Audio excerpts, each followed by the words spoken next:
Namaskar friends, welcome to the channel JIV and CIV Made Simple. In this video, we are going to cover our foreign exchange certification course, memory based question and answer for the examination which were held on 14 June 2026. You will be able to see what are the important topic based on which question have appeared. Not only that, I will explain each and every question with detail as much. If you have not gone through this topic earlier, you can easily understand them. So let's get started with our very first question that these are the topic which we are going to cover: ACP and AEU, cross rate pricing, export caution, Kartarpur Sahib corridor, transferable LC. These are the topic on based on which question have appeared in the recently held examination. Escomet supply, good import through IIBX, and we are going to cover each one of them. So let's first start with the question number two, which is a little bit practical, numerical based question. Let's get started with question number two. So imagine that you sold a massive shipment of good to Tokyo, right? Congratulations, you have just received 10 million Japanese yen. How much, sir?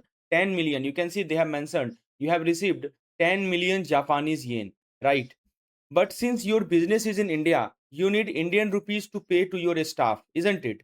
You go to your bank to cash in, but here is the catch. Bank don't just magically swap yen for rupee directly. So how exactly do they calculate your payout? And more importantly, how do you solve this exact exam question in under a minute? Let's break it down. So basically what is happening that Indian exporter receive an inward remittance of 10, I think they have given, right? This is 10 million Japanese yen, and the exporter approaches the AD1 category bank to realize the proceed in INR, and bank retain exchange margin of 0.10%. A spot quote they have given like 83.4000, 83.4200, 153.50, 153.60, and you have been given that a standard FIDE convention JPY is quoted per 100 unit. So what merchant TT buying rate rounded to full decimal place will be applied? Very good question. So how exactly do you calculate your payout? That is what we are going to discuss right now. So first of all, let's get started. Let's understand the US dollar. So friends, you know it very well. In the global currency market, who is the king? Yes, it is none other than US dollar. US dollar is the king. It acts like an ultimate middleman, isn't it? It acts like a middleman. So when you give your bank Japanese yen, so suppose this is you, okay, and this is your bank. So what you did, you give your bank Japanese yen. They don't trade it straight for rupees. Instead, they do a two-step dance. So what they did, so first of all, they sell your yen to buy dollar. So this is the bank. They sell your yen, and what they did, they buy dollar. Fine. And then what they did, they sell those dollar. Again, they sell those dollar to buy Indian rupees. Okay, this is how they work. So because there are two separate trade, there are two separate exchange rate, and as always, the bank want a cut of the action, which they call their exchange margin. Obviously, bank want their exchange margin, right? They want their exchange margin. To solve this question, we need to find the first exchange rate for you, and you are the exporter. Let's find the first exchange rate for you. So what is the logic? So first of all, why the bank always win? Whenever you look at the currency quote, you see two number, right? The lower number is the bid, right? And the which means what the market payout, and the higher number is the ask. Ask means what the market charges. So because the bank is buying your yen, right? They want to give you the lowest amount of rupee legally possible to maximize their own profit. See, first of all, in this particular case, this transaction is being happening. Yeah, this transaction, they are buying your yen, right? So what they did, they want to give you the lowest amount of rupee legally possible to make it their own profit. Keep that in the mind. The bank will always use the combination of rate that result in the smallest payout to you. Yeah, that's combination, because there are two exchange rate here.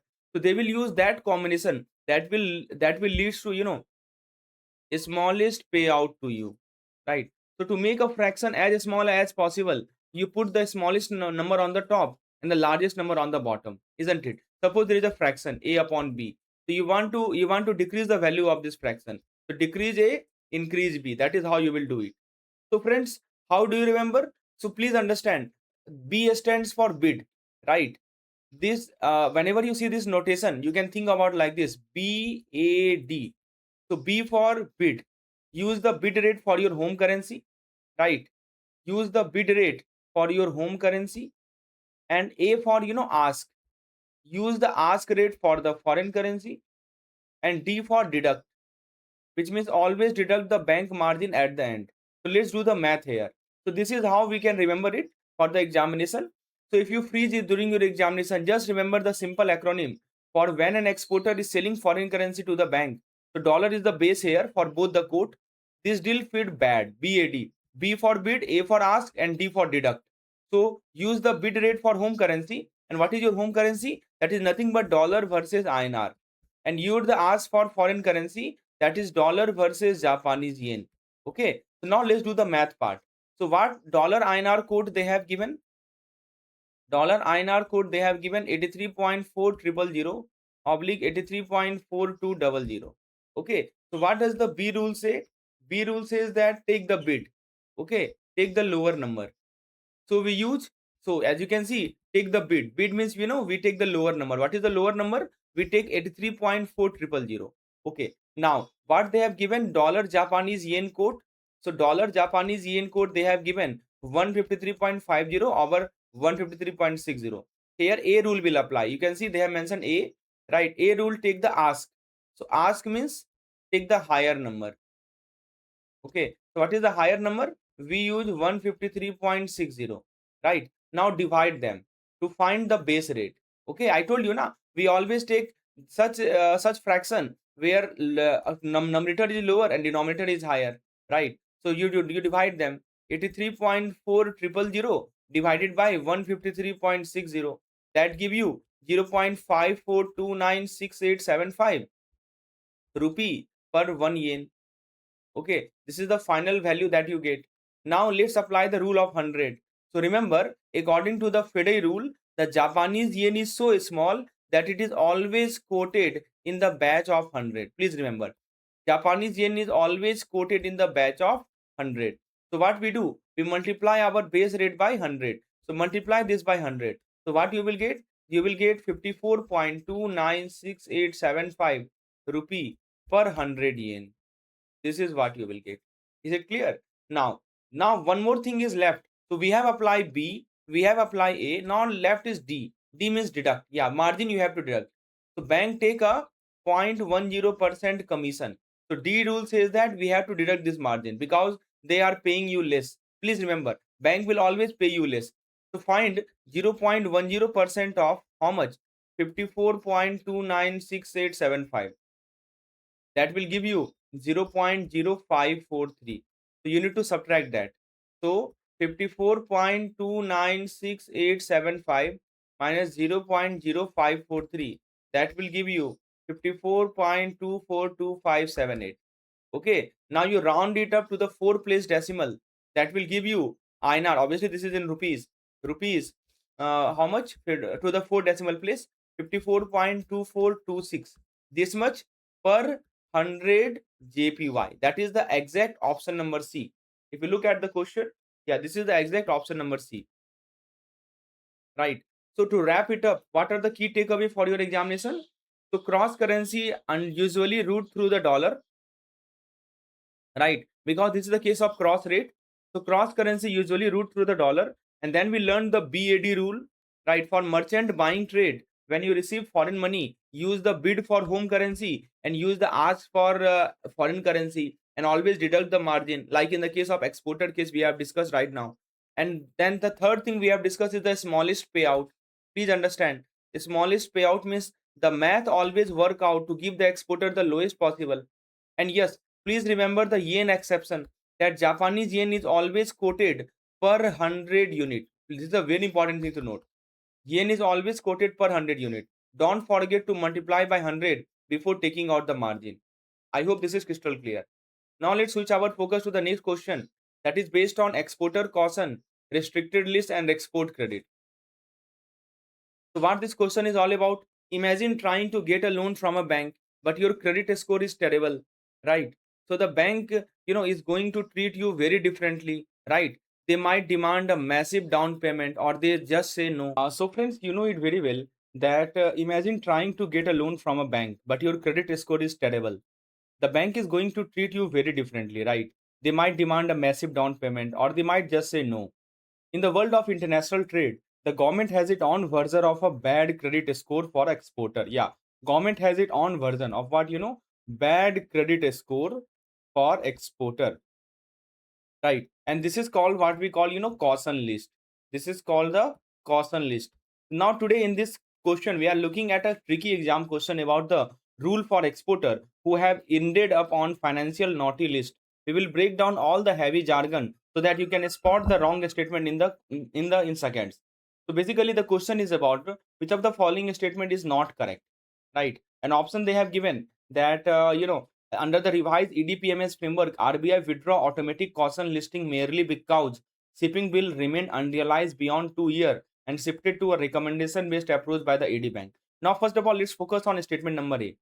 See, what happened, when an exporter ships goods out of India, the RBI expect them to bring foreign currency back into our country. Think about it like this. So let me explain it using some diagram. So suppose this is exporter, and what they have done, they have shipped good outside India.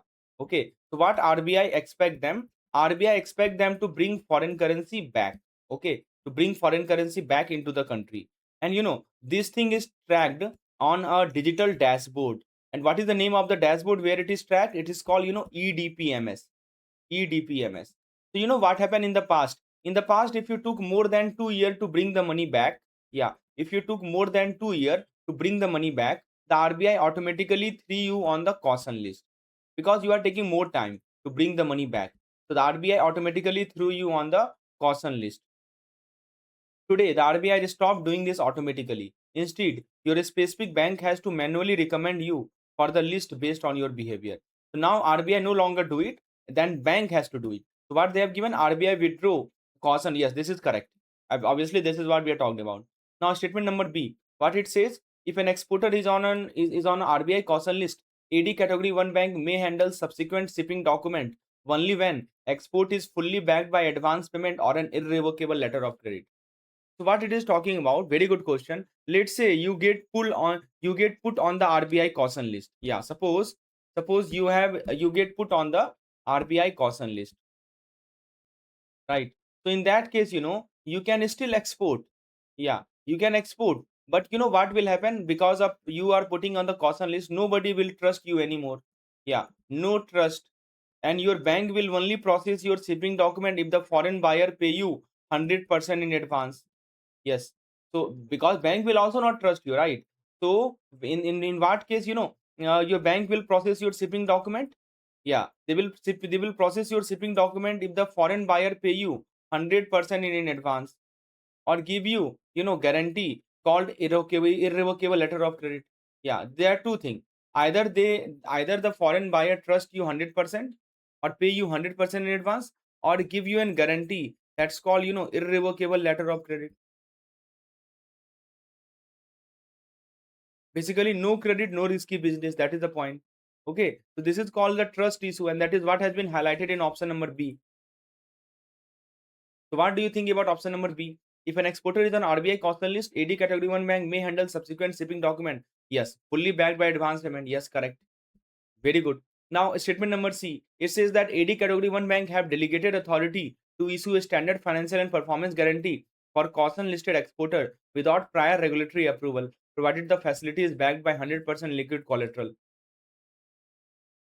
See, this type of statement they provide usually, and now this is the pattern of the question, right? They will give you four statement and you have to select the correct one. Okay, so now let's look at the option number C. It claims that if an exporter is on RBI caution list, their bank can go ahead and issue a financial guarantee for them without asking the RBI, as long as the exporter provide 100% liquid collateral like cash.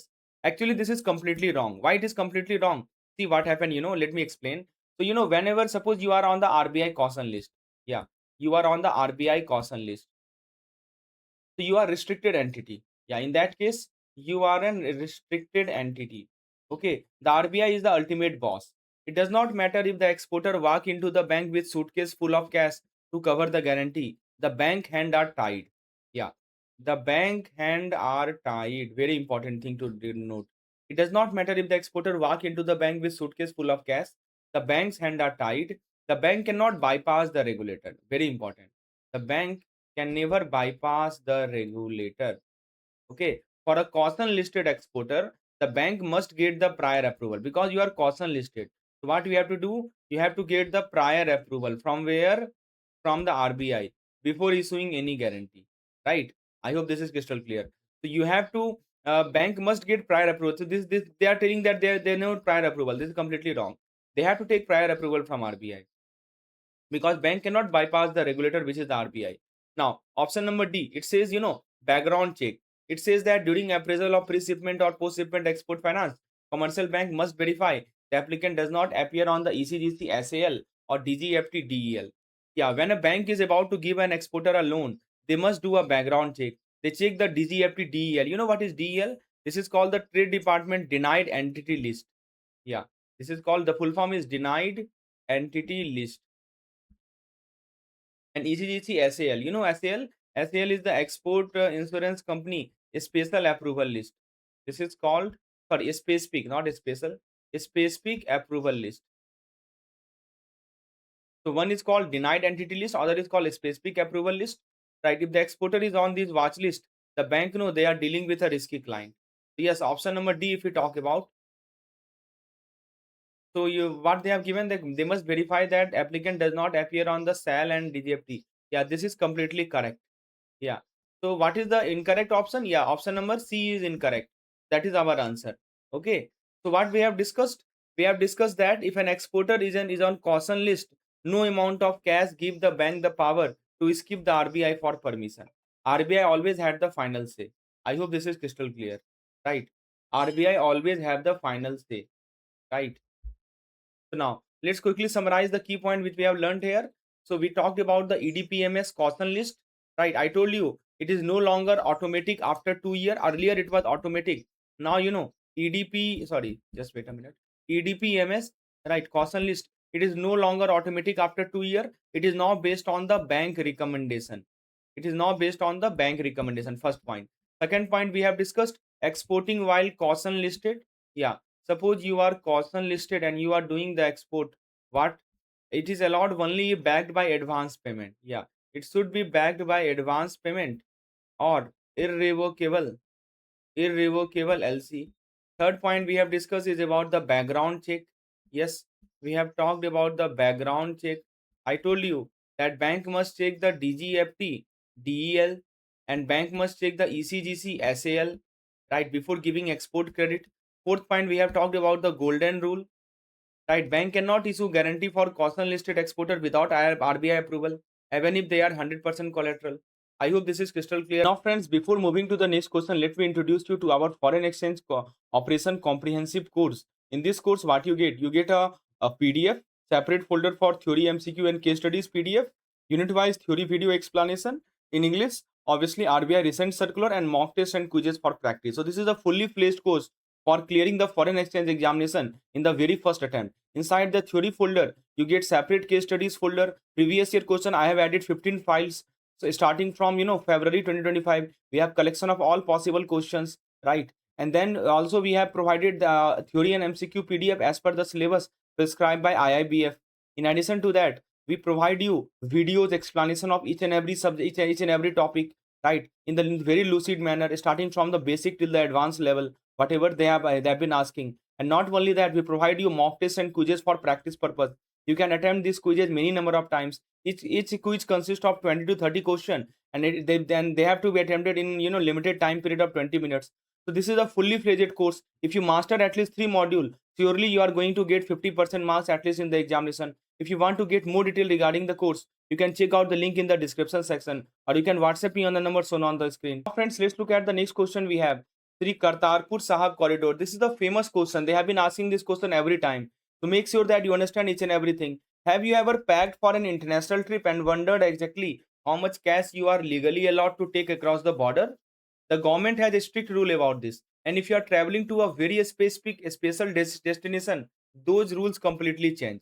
So today we are decoding a fascinating exam question about the Sri Kartarpur Sahib Corridor. We are going to look at exactly how much cash a pilgrim can carry and why the government set this specific limit. Let's break down the option so that you can spot the fake statement in second. So now, first of all, the question is, they have given an example that Mr. Harpreet Singh, an Indian resident and an OCI card holding relative, plan a one-day pilgrimage to Gurudwara Darbar Sahib, Narowal, Pakistan.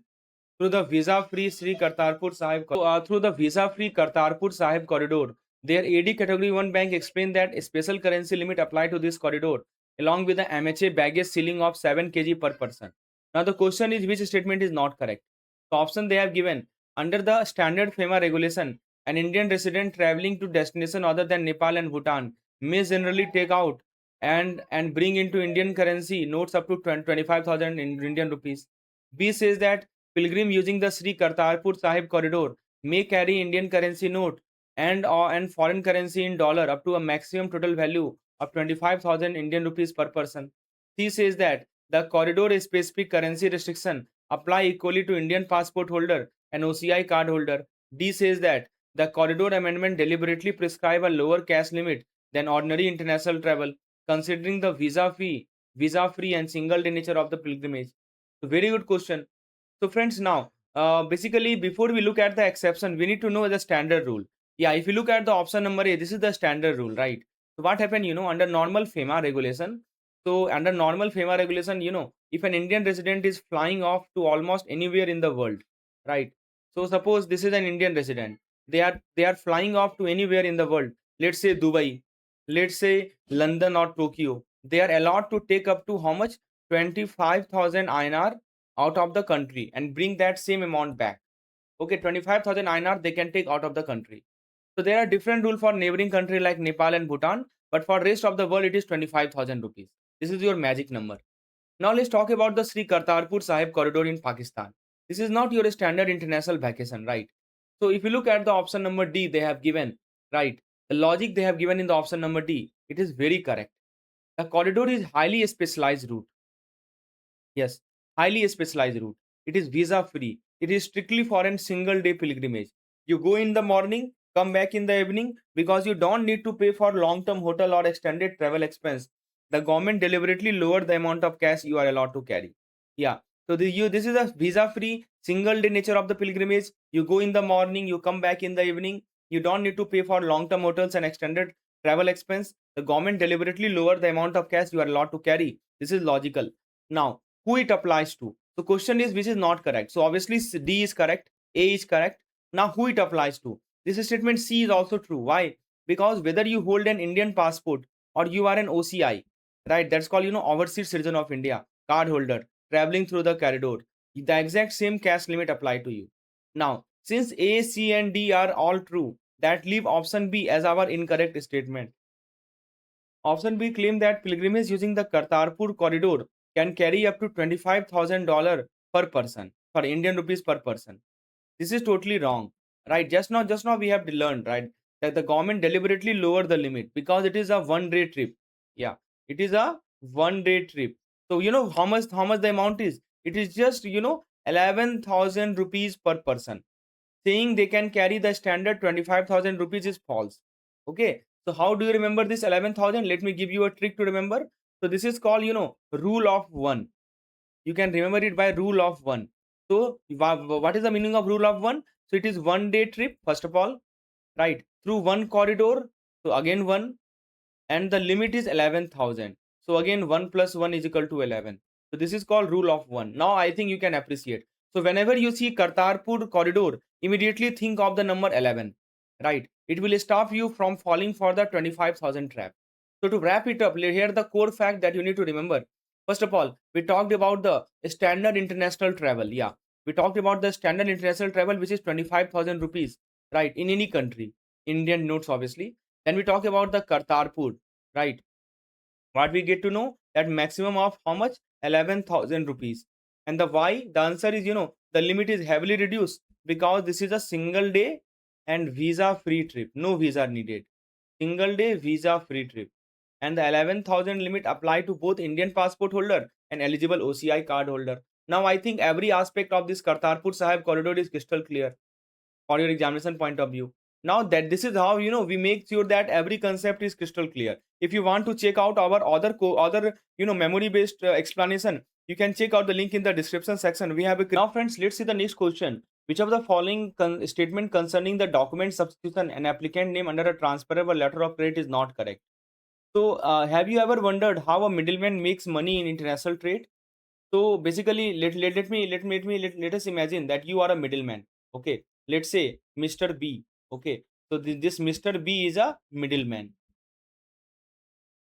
Okay, and you buy a shipment of shoes from a supplier. So there is a supplier from who you buy a shipment of shoes. Let's say Mr. A he is. Okay, for how much? $80. You buy it at $80 and you sell them to a buyer. Let's say he is Mr. C. He is the buyer, and you sell them for $100. Okay, but wait, if you use letter of credit, want the buyer, which is Mr. C, see the supplier name, that is Mr. A, and just cut you out of the deal next time. So if you use the transferable letter of credit, right? So we are decoding exactly how this works and looking at a tricky exam question about what a middleman can and cannot hide. So basically we have to point out which option is incorrect, right? So option A, if it look at, it's always talking about, the first beneficiary may substitute it on invoice and draft for those of the second beneficiary, enabling it to draw the margin difference. So this is what we call invoice swap. This is called the invoice swap. See what happened, the supplier who is the second beneficiary. Okay, so this supplier is the second beneficiary. Suppose this supplier submit the invoice to the bank. So what he does, he submitted invoice to the bank, and how much he has submitted? $80. Okay, so the bank let you that you are the first beneficiary. This is you are the first beneficiary. So the bank let you secretly swap it out for your invoice of $100. The buyer only see your $100 invoice, and you get to pocket the $20 difference. The difference is how much? $20 difference that go to your pocket. So yes, this invoice swap is happen in the case of transferable letter of credit. Yeah, this is correct.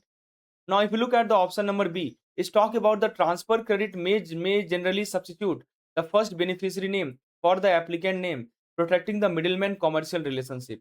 So this is what we call the name swap. Okay. So basically, to stop the supplier from finding out who the ultimate buyer is, the bank allow your name to be substituted in place of the buyer name on the transfer credit. Yes. So what the bank allow, that obviously Mr. C is the buyer here, right? So the bank allow your name to be substituted, right? Bank allow your name to be substituted in the place of buyer's name on the transferred credit. Okay, the supplier think that you are the end buyer. Supplier will always think that Mr. B is the end buyer, but obviously Mr. B is not. So your commercial secret is protected. So this is also true, right? Now what about option C?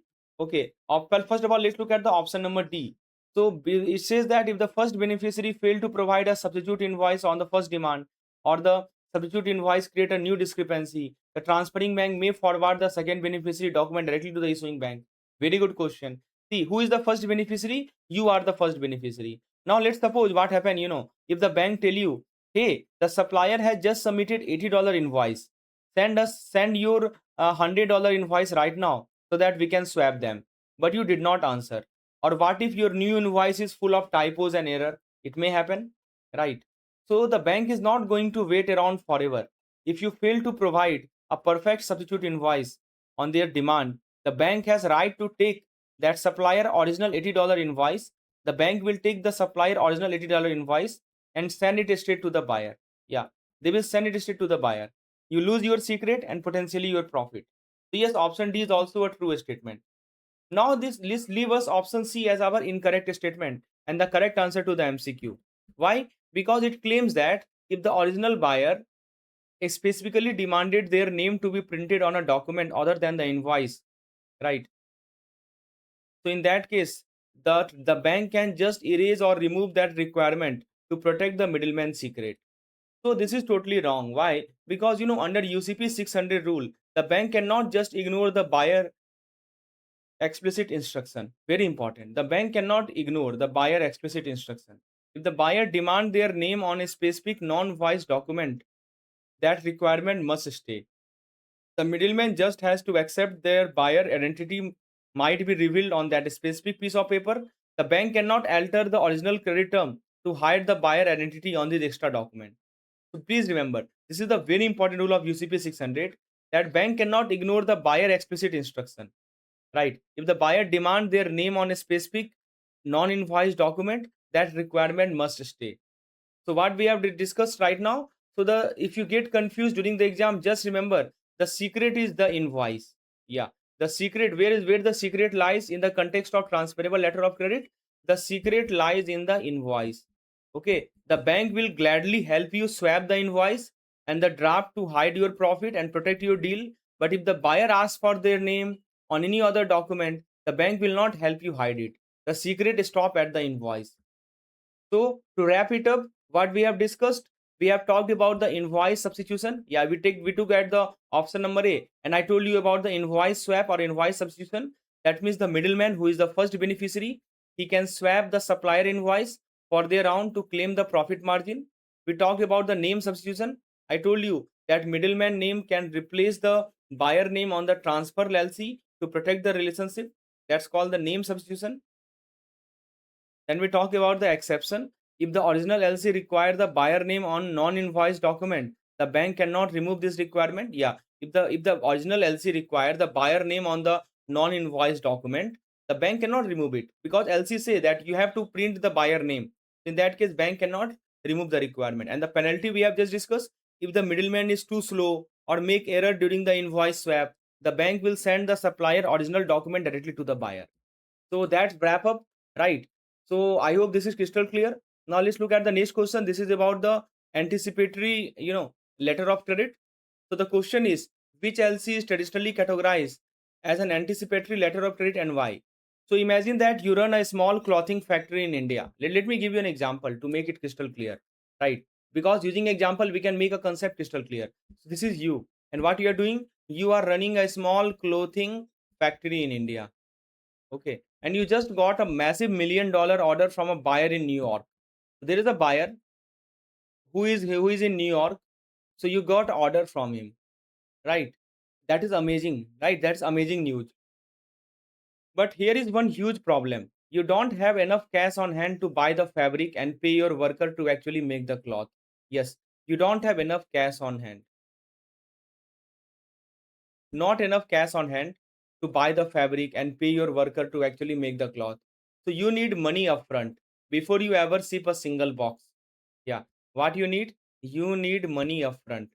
In the world of international trade, there is a special tool designed exactly for this situation. So we are looking at a classic exam question about the anticipatory letter of credit. Let's break down the option. So basically, let's talk about the anticipatory letter. What is the meaning of this term so-called anticipatory? So let's decode the word anticipatory. In plain English, it means you are expecting or anticipating something to happen. Yeah, you are anticipating something to happen. In trade, anticipatory letter of credit means the bank is giving the seller a cash advance in anticipation of the good being shipped later. See what is happening here. We have bank,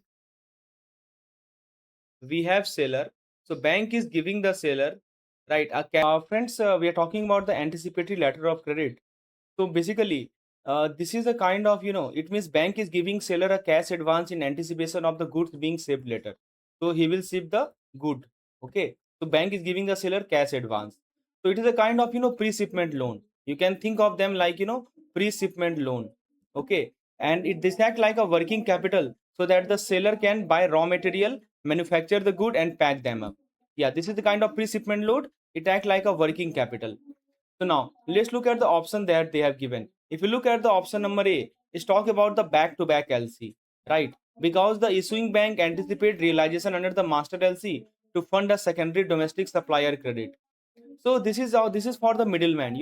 Back-to-back LC is for the middleman, right? It involves using one LC as a collateral to open a second LC. So that is what back-to-back LC is all about. It is not an upfront cash advance for manufacturing. So yes, option A is wrong, right? Now, option number B talks about the deferred payment LC. So when I say deferred means delayed, right? This is the exact opposite of advance. Here the seller shipped the good but agree to get paid week or month later, right? So this is also incorrect. The option number D talks about a standby LC. So this is basically an insurance policy. A standby LC is a kind of insurance policy, right? It just sit there doing nothing and only pay out if someone default or break a contract. That is what a standby LC is all about. The correct answer is option number C, so called the red clause LC. So rate clause LC is a classic anticipatory LC. Why? Because if you look at the word rate, right? Look at the word rate. Hundreds of years ago, bank could literally write this specific clause in bright red ink to grab everyone attention. Yeah, the main function was to grab everyone attention. So the red ink was warning that said, hey, we are taking a risk here by giving the seller cash before they have haven't shipped anything. Seller has not shipped anything. We are giving the cash, so we are taking the risk, and that's why they are warning. Under a red clause, the exporter get the cash advance. That is what we're talking about. The exporter, right? Exporter get a cash advance that they need to start working completely unsecured, right? So in addition to that, we have green clause LC also. So it is exactly same thing as a red clause LC, but with extra security. So green is equal to red plus extra security, which means the bank require warehouse receipt as proof because before handing over the advance. So what, how do you remember is RED. R for require, right? E for early, D for dollar, require early dollar. So whenever you see a rate clause LC, immediately think of require early dollar. This is the only LC that give you the money early so that you can actually afford to manufacture the goods.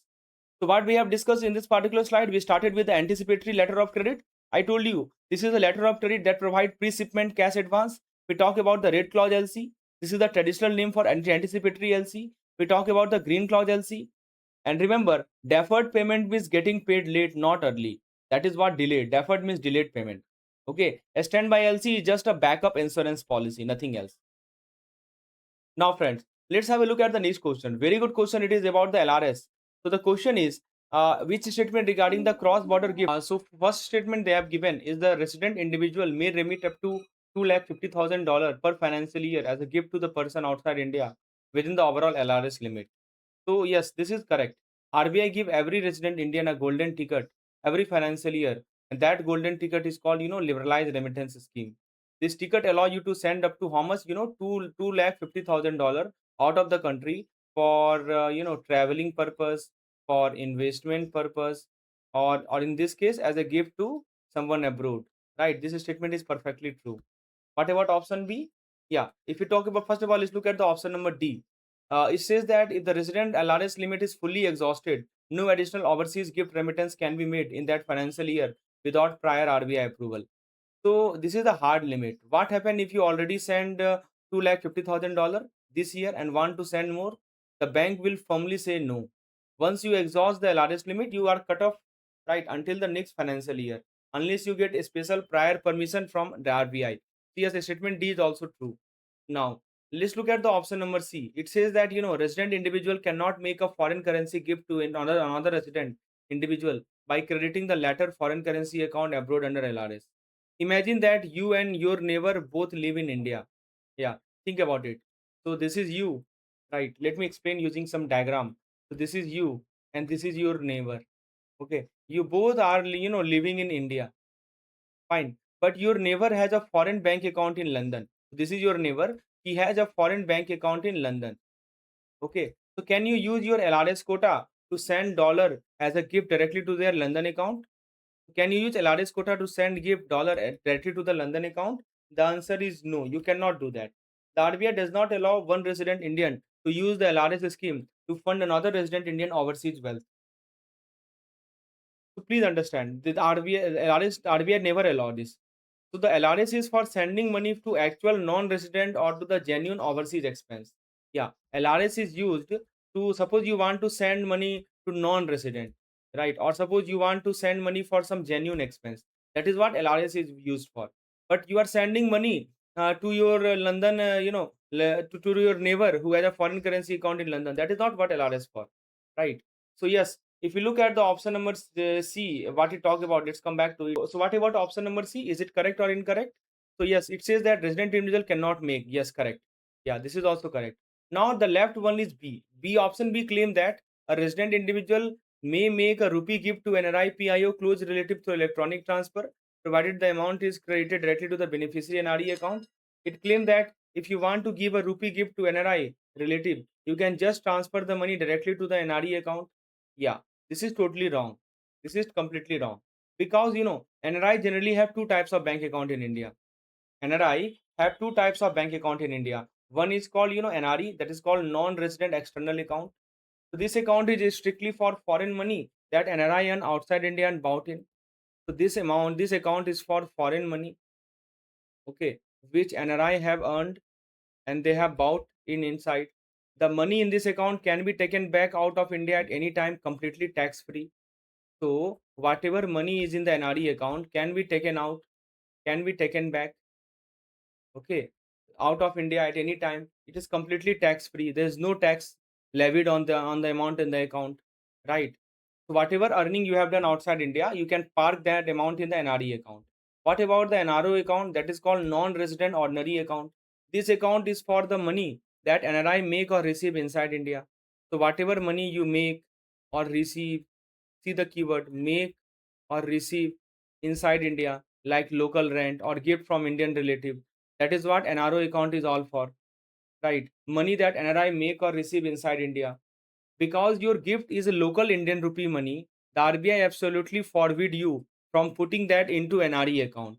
Because in this particular case, what they are saying, let's look at option number C, that a resident individual cannot make a foreign currency gift to another resident individual by crediting the latter foreign currency account abroad under LRS. Yes. So we are talking about the option number B. Sorry, option number B says that a resident individual may make a rupee gift to an NRI PIO close relative through electronic transfer, provided the amount is credited directly to the beneficiary NRE account. So NRE account we have just talked about, right? This for foreign money that the NRI earn outside India, and NRO account is for the money that NRI make or remake or receive inside India, right? Because your gift is a local Indian rupee, the RBI absolutely forbid you, stop you from putting that into an NRE account. How can you put that money into an NRE account? Because NRE, whatever amount is deposited in the NRE account, it is the foreign earning. You cannot deposit your Indian earning into the NRE account. Okay, so RBI will forbid it. It must go to the NRO account. Yeah, it will go to the NRO account. But what they have given in the option? So if you look at the option, this says that the right amount is directly credited to the NRE account. This is completely wrong. So that this is how you have to go through the entire statement and look for these kind of loopholes, right? So if you get confused between NRE and NRO in the exam hall, how do you remember it? So see the last word of NRE, right? If you look at the last word of NRE is the XE for external, right? So only money earned externally can go here.